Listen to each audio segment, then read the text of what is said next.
Alfred Petrowske talks about the Big Bog in his book called On the Trail. Leo tells me that you had a lot of experience with the information on the Big Bog and all the ditching and so forth. I want you to know, as a kid, I stayed at Norris Camp as a Boy Scout, and I saw a lot of these ditches, and I used to ask, why are these ditches here? And somebody told me they wanted to drain the bog to make it suitable for farming. Was that correct? That is correct. What can you tell me about the Big Bog that I don't know? Well, I might share with you a mystery. Okay. Where does all the water come from? Well, yeah. I never thought about that. And ever since I was a kid, I wondered, just where does this water all come from? And all the water flows out of the bog that I know. None flows in. And I just, on my fingers, I count 7 rivers that run out of the bog, and in various directions. But as Dad told me when we stood on one part of the bog, it looked like any other place. But he said, from here, all the water flows in different directions. It flows south or it flows north. But this is the dividing point, local divider, you see, not the continental divide. So I wonder, and they ditched it. I spent $3 million, I understand. The Beltrami. Who's they? Beltrami County. Who? Beltrami County. Okay. And it wasn't sustainable. The ditches did not drain the bog. It still was the bog.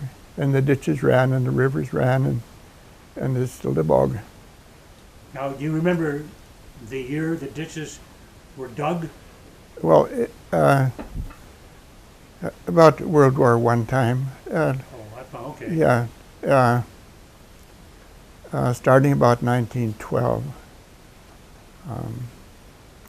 And they dug from, for instance, from Red Lake, they headed north into the bog, and they made a grid so it wouldn't spoil any farmland, you know. But and they're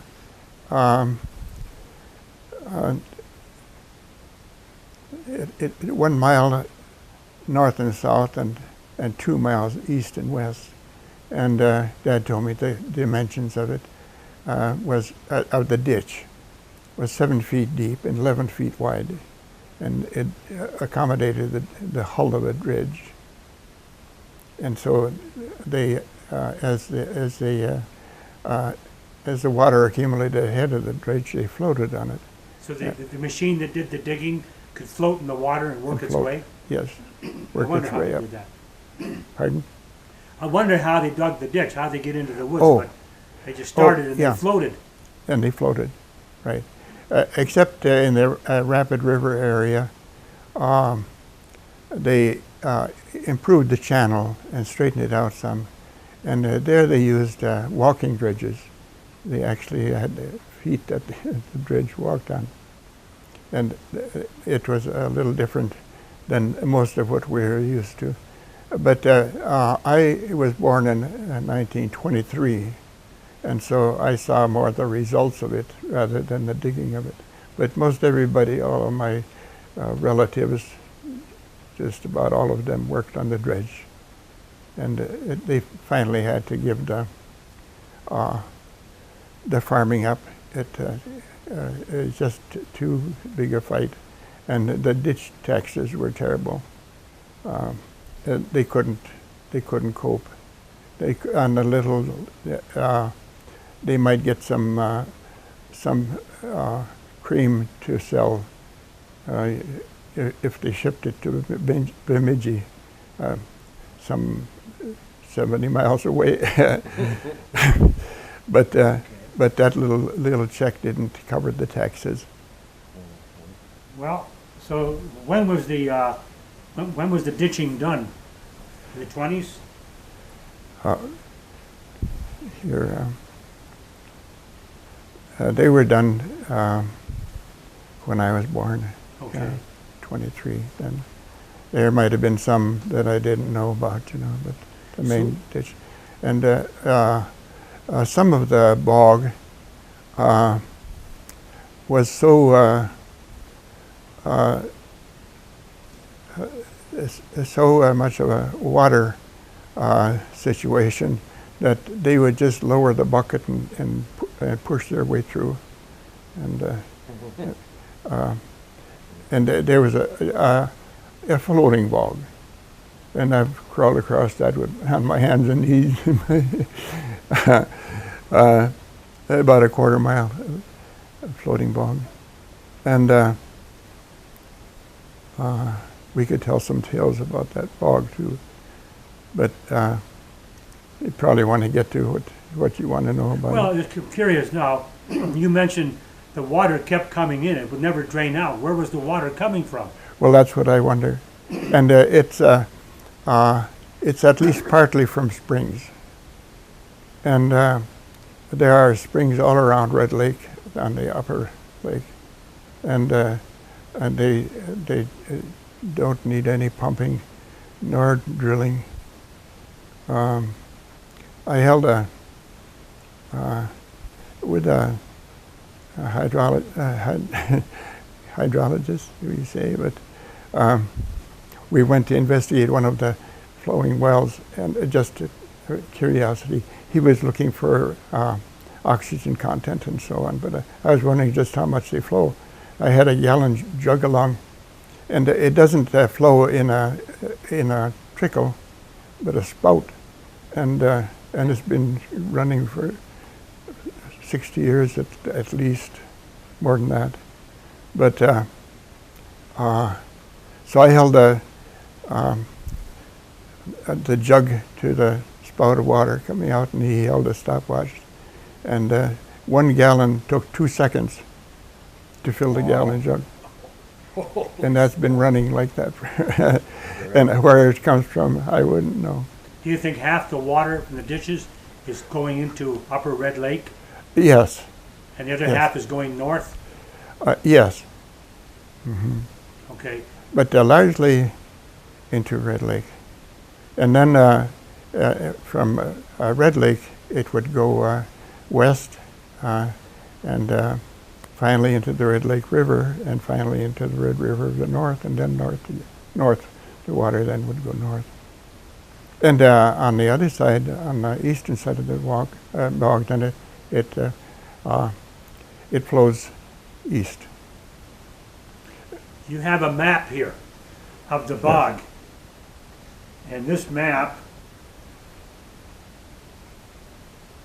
shows me, that looks like a very old map. It is. It's the original surveyor's map from the time when the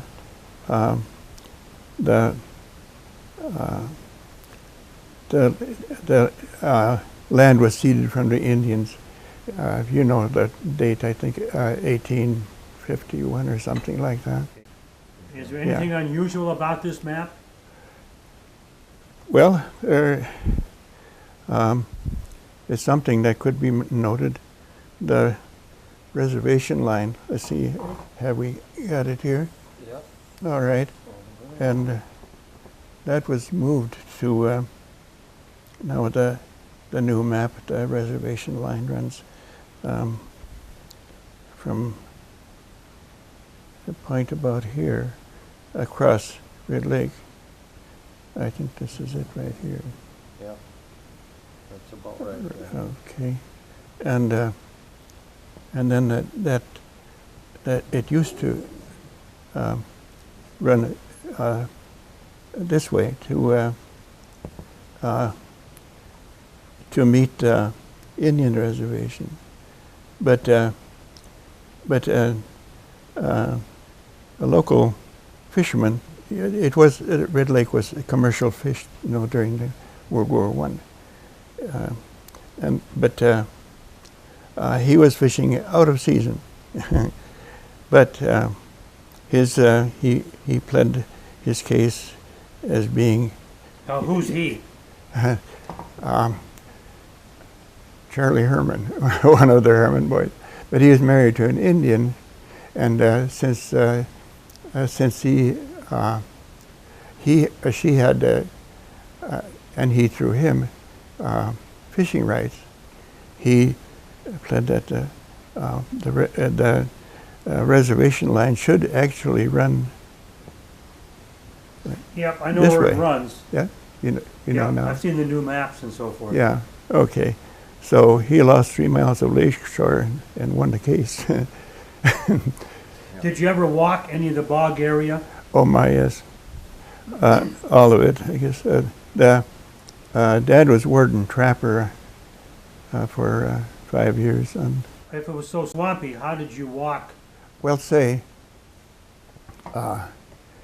it wasn't a swamp where you would wade. Oh. It was a peat bog, and how the water came out of it, I wondered myself. No. But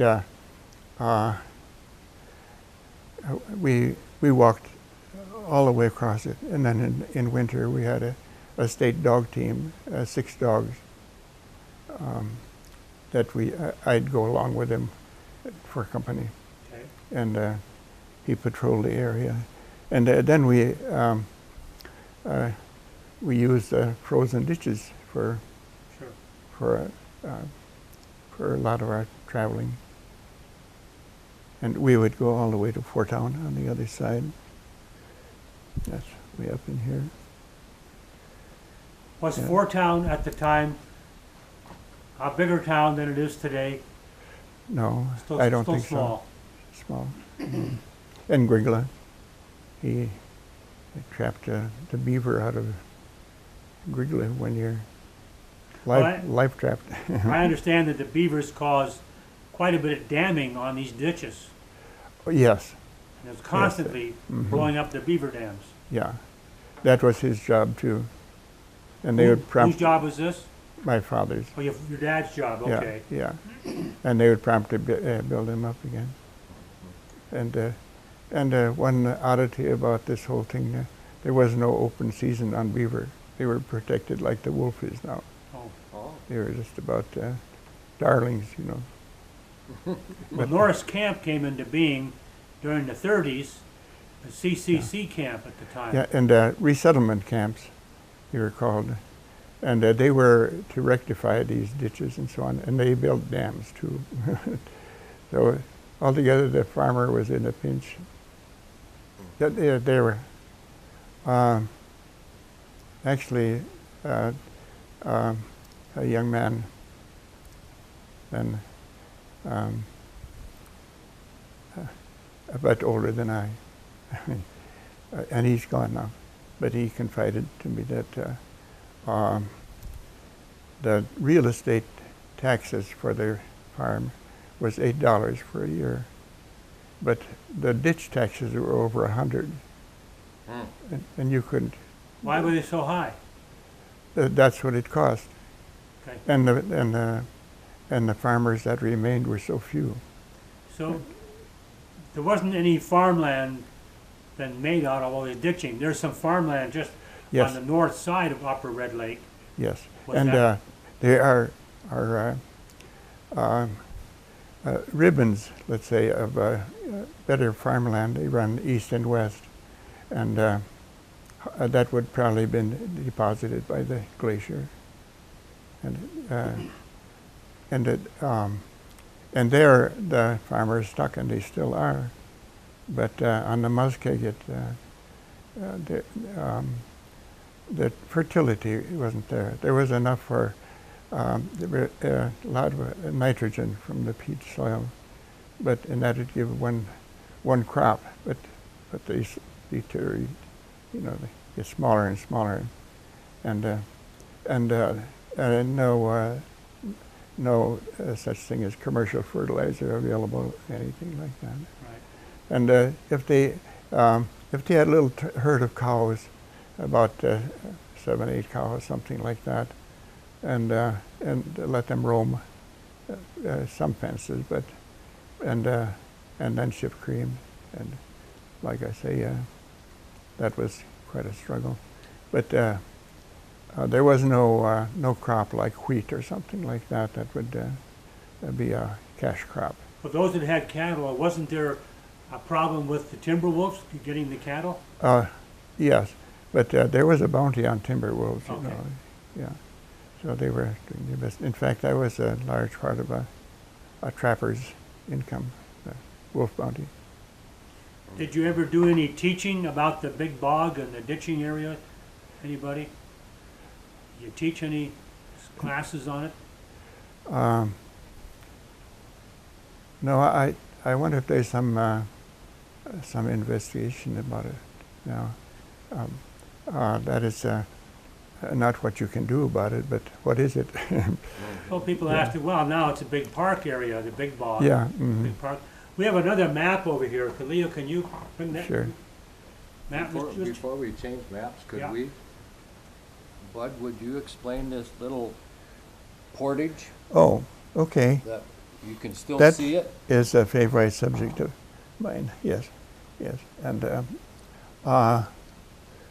here, this is Tamarack River, and it flows out of a boggy area, and slowly gets bigger and empties into Red Lake. And Red Waskish. at Waskish, yeah. And then where this portage connects is with Tamarack is right here, and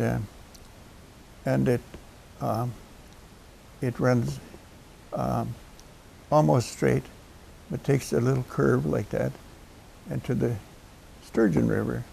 Okay, the Tamarack River flows west into Red Lake, and the Sturgeon River flows east to the Big Fork River. Now, some ancient Indians, and I don't know how long it was used, but they put a portage across, and the track of it can still be seen from satellite photo. Huh. Going across the bog, and when they connect that way, they open up the entire area all the way to the prairies. It was a Red Lake River, and the Red River to the north, and then with the Big Fork River, and there we can go to Rainy River, and they then have everything to Lake of the Woods and everything both ways. So who put the portage in? The Indians. Okay. I don't know who, except that there's one clue that we could use is at Waskish, at this end of that portage connection. Then there's a Indian mound. Is there anything else on the map we should be looking at? Now, we explained this here line was the 1889 Okay. Red Lake Reservation line. The original one, right. Yeah. All right. And it got moved over They when? gave up. At that time, I- they gave up all this here, Yeah. and this much of Upper Red too. Uh, They gave up. Yeah. To this reservation line that runs across When the was lake that there. changed? 1889. Oh, that's why I see that number on the map. This Yeah. this line was here. They gave up all this, and then the line was Drawn across the drawn map. across the lake. Okay. Yeah. I stood on that line and saw how straight it was. It was surveyed, evidently. Oh, And you could see it? yes, it was cleared out for a survey line, Really? so you could see right down the line. That'll be Yeah. Huh. Yeah. Okay, So what do we have on the other chart here? yeah. Okay. Yeah. This Um, this map goes like this here, yeah. Okay. and yeah. I don't know if I should hold it Okay. right there. Yeah, something like that. Okay. Okay. Okay, This is a drawing of what? that's Red Lake, Waskish. And here's the reservation line that as it ran after the treaty, you know, and that a judge ruled that it really Went should straight. went straight. Yeah, so yeah, Now it runs straight. yeah, so to Hulene's, so it you see how they connected, and so he straightened it out. Did you make the map? Yes, that is it's the old survey, the Beltrami County survey. See, it shows all the people, Yeah, his father, yeah, his mother's family, they tried to farm. He's got all the And, people listed there. yeah, and as that's Blanchard is a forest ranger. Then he said that every quarter section had a homestead on it, and they're just all over, and they had to give up because they had to work out to pay the ditch taxes, and the women would stay and maintain continuous residence. The farmers couldn't make it? No, they just It looked like pretty good fields there. How come they couldn't make it? well, it is a peat soil, and there wasn't much in it for fertility. Oh, you couldn't grow crops in it. No, and even around Waskish, where the lowland might have 6-8 feet of peat, Oh, and none of lots of nitrogen, but nothing else. You know, very little. They could make it go if they burned the peat and mixed what was left of the peat in with the clay that's underneath, and some like in Koenig, north of Waskish, that would have been Up in here. Cooney? this indicates these that lived at Waskish. Pete Olson, Frank Lyons at a hotel, and Bert Bowen, the post office. Oh. And this is a road that goes north, and this would be a part of this road that makes up Cooney, and that's a strip of land that runs through, and you can follow it pretty well for what was laid down was a tillable soil, So it and was that's higher where. up. Yeah. Krakura, that's a good Bohemian name. Yeah. In fact, the people are in sections like that. There's Krakura and Shimmick. This is Moose Creek. did they ever burn the peat? Yes, you would sometimes do it on purpose, and then they had a big fire that went through north of Red Lake, and it's called a Red Lake fire, and burned a lot of timber. I heard that once the peat got going, it was very difficult to put out. Was that correct? Right out. They would dig trenches like warfare to stop the peat from. It would take a stem of peat like this and just follow that out and keep going. That was a big endeavor, and it burned all winter under the snow, the peat, you know. And what was the idea behind that, to get better soil by burning No, the peat? no. It probably got started that way, Oh, but it burned almost all the way to Baudette. and, um, Did you used to do a program about the bog at one time for schools Yeah. and kids? yeah. And what would you tell them? The story of the bog, or? Yes, including the portage and the nature of the bog and the fact that, you know, it was a travel route and a very valuable piece of land for the Indian people. The upriver of the Tamarack has spotted highlands, and there they would get birch bark for canoes, and there are berries too there, and lots of game, especially fur-bearing animals, mink and Now, otter. that portage you talked about, is that still being used today, do you know? No, and that's where now the mounds, I understand, were made by Indians that preceded the Sioux, who preceded the Chippewa, Ojibwe. But nobody has established who built the mounds. But as I say, there's the Grand Mound is up on the Rainy River, and then there's the other one at Waskish, on either end of the portage route. So to indicate that whoever built them, that's the ones probably that reside in there.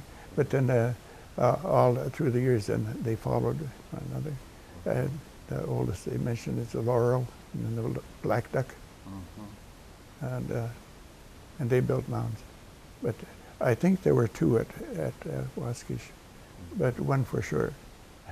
Was there, like, you got a picture of a boat here? That represents my dad's. He freighted fish for both whites and Indians on the Red Lake when it was open to whites. But then he also changed to trucks. Otherwise, it is quite kind of awkward to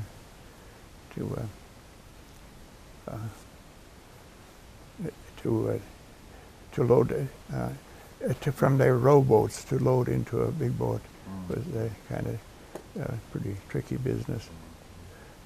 And Was there, could you explain your family history up there? Your mother's family and your father's? My mother's family was Halama. That's Czech. Okay, and let's see, I picked them out pretty close. Here's Herman, and here's Petrowske, Dad, Slez, but Halama is here. And Dad coming along the shore with a herd of cattle that was going to Bertha, his mother's homestead. She homesteaded up there, and then he took this herd of cattle up there, and on a rail fence that was made to keep the deer out of a garden, he saw a girl sitting on the top rail, and he said to his brother, "Do you see what I see?" And anyway, yeah, Dad said, "Yes, that's the girl I'm going to marry," and he did, and that's where I came about, and so I'm half Czech, and my wife's last name was Sokap. Yeah. Yeah. And their grandson's name is Leo. Okay, this is Bud's map that he made with his wife for his talks. And it shows all the way from down here, Kellier, and the M&I Railroad coming into Callier and turning around on the river, on the lake. Old highway. The old highway went this way, and the new one goes differently now from Callier. And Battle River runs into Lower Red, runs through here. And here's Shotley. And then there's some names here. Deerhog, Rogers, and Shotley Brook runs in by Rogers. There was a little place called Dumas, or Dumas, I don't know how to say it, and Washkish. And the Tamarack River, where he talked about the portage out here that goes up to the Sturgeon. And this flowed into Red Lake, and the other one flowed into the Big Fork River and up to the Rainy River. So, and he talked about the mounds that were here in Washkish. And he talked about his father's boat, this little picture here. And here's a picture of it. The chief. And there's another picture of them using that boat for fishing. Which one? This one. When they used to do fishing, that was their fishing boat. And during World War I, and a little later, they did let white people fish there. Okay. Now, getting up to the top part of the map, Bud was explaining how the line for the reservation used to go this way over to where the settlers ended their homesteading back in World War I days. The state at least thought the line went that way. Then there was a fellow named Herman, Charlie Herman, who was fishing in here in this area here, and he got pinched for fishing out of season, and he said no, because his wife was a Red Lake Indian woman. Her name was Anna Kane. He contested this line here and said the line should go straight. According to the Red Lake people, it went straight. Then it followed the shoreline, and then it took off to the west. And they won the case for him. He won the case, and the line was then changed to go straight up to the northern shore here. But by that time, of course, that was in the 50s. All these people were gone already by that time. Now, I think in order for clarity's sake, we should turn this map and take a close-up of these names of all the people that were there. This is Washkish, and going around the north side of Upper Red, these are the names of all the people who had homesteads through that area at one time or another. World War I up until the 30s, I suppose. And there's one spot right here at this intersection of these two ditches, right there, where there was this big culvert. This was 2 miles west of Highway 72 on Ditch 14, and it became known as the Mailbox Corner. And this picture was taken at this spot right there, that intersection. So if you just want to pan slowly through, people can, I can't pronounce all the names.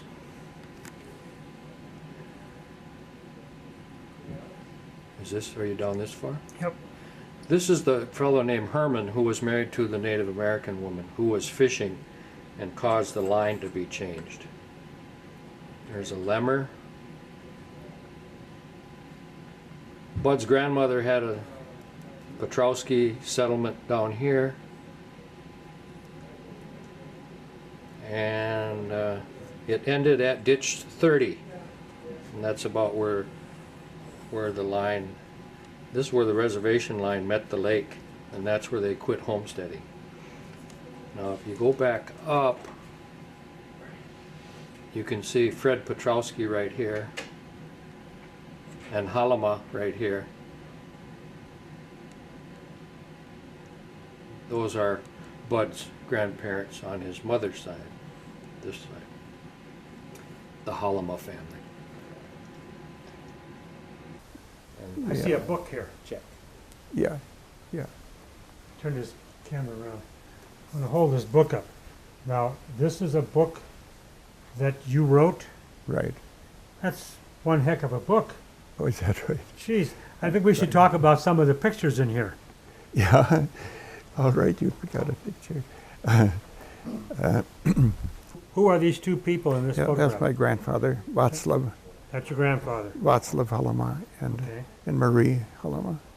They came from the same village and the same estate From whereabouts? in close to Prague, Prague? Czechoslovakia. Okay. Yeah.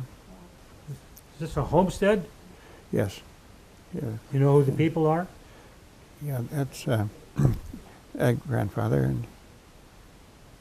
and grandmother, and that's one of their children, born on a homestead. And then it's my mother Okay. and my uncle Frank. I just wanted to know how, you were born in 23, Yes. and you lived along the lake Yes. till, Yeah, and I started school in 1929. Oh, and anybody born in those years won't forget it. Yeah. Yeah, but a little different than most kids. It started at 6 years of age, but there was no road to the school. You walked the lakeshore, or if it was the right time of year, you might walk the ice. But it was, but it was too rough in the wintertime, too deep of snow. You go for the woods, and then it would drift, and the wind was too fierce out there. But so we Dad blazed a trail through the woods, and first we had to cross a quarter mile of open. He clear cut everything that was saleable, and so we walked the quarter mile first to get to the woods, and then we walk a blazed trail for 1.75 miles through the woods. And one tale I tell about that, it was my two sisters and I were hiking together to school, and going across that cleared area, why we'd watch each other for a frozen cheek, anything like that. And my older sister Dorothy's cheek was frozen, so she had to go home, and we hadn't even gotten to the woods yet. And then Antoinette had to go too, and she was only 6, but she had to go home too. And so I was plugging on along, and thinking what an adventure this was, you know. And you got to a halfway point, and that was as far as the settlers had built their own telephone line, and that's as far as they went to Petrowske. And so they took me in and warmed me up and let me use the phone, and they called Mother, and that was one of those too short, long, short, and long was our number. But hello, Mother, and Dad was off on the trap line someplace. But anyway, I said, well, I made it to Petrowske. And she said, go to school. No hero climbing the mountain. I went to school. This was where? Upper Red Lake area? Yes, yeah. Where we lived on the lake shore. Well, where was the school located at? Washkish? No, it was 2 miles down the shore to the west. And that was one that was a contractor built. He hired local help, but it was a one-room school, but it was an official school, school number 10. What was the other area you wanted to cover, Leo? And if Dad, just growing up. Now, your dad came from Czechoslovakia? no, mother Grand- did, and grandfather. Okay, so Grandmother. the dad was born here, Yeah, in Minnesota, Wisconsin, Wisconsin? Menominee. And what brought him to Minnesota? Say he came with his that's in the book too, but he brought his mother's livestock up here. It's a story by itself. That's where he met Mother. When he said that told his brother, "That's the girl I'm going to marry." She was sitting on a rail fence, but but he took to the woods. He worked in the logging camps for several years, maybe 5 years or so. Drove 6-horse team. What prompted you to write the book? Oh, say On the trail. yeah. My wife's the instructor he was stenographer for was had an assignment with the children to write about the homestead, their parents' homestead experiences, and she came in and she was very impulsive about something like that. She threw a bunch of blank paper in my lap and here said, "Here, to get busy." That's All kind of check. Prace, work. So everything you wrote in the book is from memory? Yeah, and from what they told me, and heard from other people, their experiences. Where did you find all the old photographs you used? Mother, Your mother had them all. yeah, most all. Dad bought a camera and he used it freely, and so the picture of the dog team and things like that are from him. Now, if somebody wants this book, can they get it at the Beltrami County History Center? Yes, as far as They have copies there. I think they have. Yeah, If they They don't, they had. will have. they had. Oh, I'll see to it. Yeah, your dad was the game warden, and do you remember the caribou herd? That was Yes. up there? Remember, Yes. your dad was the game warden where? on the bog. On the bog, okay. Yeah. And what's this about a caribou herd? Well, there was a native herd of caribou up there, Oh, and one day he told me I would travel with him a lot, but he told me today we'll see the caribou, and and so we hid in a bush and watched 3 caribou go by along the edge of the timber, and one thing I always remember, he told me, "We don't spook them. We stayed out of sight." That was his idea of game management. You control the predators, but and you might improve the environment, but you don't chase them.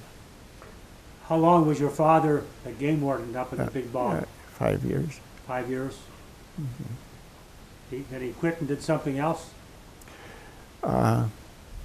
He went into the bait business Okay. big time, he he'd always see where something would succeed, and we had 2.5-ton trucks going with 4 aeration motors on them. Now he delivered bait to where? Just around Upper Red Lake? No, to Lake of the Woods and Oh. and Rainy Lake. Where was he based out of? Or where was his home base? Oh, there at Waskish, and he had 3 big concrete tanks, and I did a lot of rigging on those. So he delivered bait to Yes. all these places. That's quite Yeah. a drive from there. Yeah, and we were going pretty steady. And the other way, we'd go to Erskine and those places out west. Dad actually discovered the fathead minnow as being a possibility for hot summers. I never heard of a fathead minnow. Oh, No, first time I heard the word. They sometimes called chubs, but they're not a real chub. They have a big head, and it turns black when they get old, but they're good bait. Mm-hmm. Yeah. And, I didn't know that. and then he was the first to realize you had to put aeration on in the water for the minnows to survive. The first was a wash machine motor, Riggs and Stratton, running a little centrifugal pump with a garden hose and spraying down into the water, and it worked. He just pumped the water round and round. Yeah. Well, how did it pick up the oxygen then? It's spraying it, Spraying it over the just air. exposing to air, and then driving the jets into the water. Oh, okay, that makes sense. Yeah, and pretty soon everybody had one. And those 2.5-ton trucks, each one had 2. And they were 8 horsepower. He didn't fool around. Yeah. So what year did he start the bait business? Well, at first he started me into it, and I was this, again 12 years old. He picked up the fishermen's boats that were no longer useful, and had them for rent, and he had one cabin. And Do you remember what year he started doing the bait business? let's see, it'd be 50s, Just, 60s, 40s? How old were you yeah. at the time? 12. Okay, that goes About, back. yeah. Yeah, that's what, 70 years. Were there any major forest fires up that way when you were growing up? Any big fires? Oh, yes. We watched the fire from our house. If the wind blew north, we'd have to go. And the whole country is full of smoke. Pete. Do you remember when? Did they have a name Say- for that fire? The Red Lake Fire. The Red Lake Fire. Mm-hmm. Do you know how big it got in acres? Any idea? Say, I've got a book that has the Oh, okay. information. I can find that out. The book's about forestry. We'll have that. Where was the fire? North or south of Red Uh, Lake? Or North. on the north. So Mhm. it went by through the bog? Yeah, and that's where the fire burned in the bog, Okay. where they had trenches. Okay. And two men up there. One was a Czech, and Drumla was his name. But he told me several times that story about his watching his house so his house wouldn't burn. And he had a barrel of water, and he stood by that water with the pail and a ladder in case sparks landed on his roof. And he said the man from across the road, Hill was his name. He came across the road, and that was the Pete Road, looking for water. Then he saw that barrel of water, and he tried to pick it up and carry it off, and he couldn't pick it up, so he dumped it out and carried it away with the empty barrel. He ran off with the empty barrel. Oh, he would tell how Some neighbor, how sad that was. huh? There's a barrel gone. Nobody has any. What did you just say? The peat made a good what? Base For what? for a road. Oh, If you put good it wasn't too material soft? on it. No, it would pack hard. There's peat under 72, for instance. And the forestry trails we put in out west of, along the lake shore of Red Lake, it's a lot of peat underneath. And a good 6 inches or so of class 5 on top of that, and you had a good road. I didn't realize peat would pack that well. It seems to. No, that's not official, Yeah. but it's under 72, for instance. Where they had to put stuff on top of it. Yeah, put good class 5, some clay in it and so on. But that's all there was for roads. So they literally had no road. There were long stretches in the year where it was not negotiable. Or, it was either peat or clay. And it wasn't until they made it a forestry trail that they put some surfacing on it. Now it's kind of an all-weather road. That was in the later years. Yeah, the people were gone. Oh, people were gone by then. Yeah. Oh, the last ones that stuck it out up there were the Hermans and the Hornups. Yeah. Oh, Oh, you know, that's worth noting too. I think Drumla was the only farmer among them. They were 2 watchmakers, 4 tailors, a steam engineer. nobody was a farmer. No, they just came up there for the opportunity to get free land, and it wasn't to go. But if you wanted to homestead, didn't you have 5 years to make a profit? No, to Keep the land? to maintain a permanent residence. for How long? 5 years. 5 years, and then it's yours. Yeah, I think you paid something too, but it wasn't much. Yeah, you had to improve it to a certain Yeah. point. Yeah, yeah. And then if you didn't prove up on it, then it went back to the Indian. Oh. So you have little patches of timber all through the area. Oh, way up, yeah. Okay, you see those scattered 40s. No? Yeah. That's They had a chunk of Pine Island, for instance. Well, this is like an overall map of the ditching systems that were dug in Beltrami and Lake of the Woods County.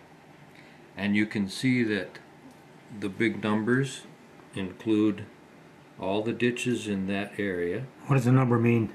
That's just the number they gave the ditch system.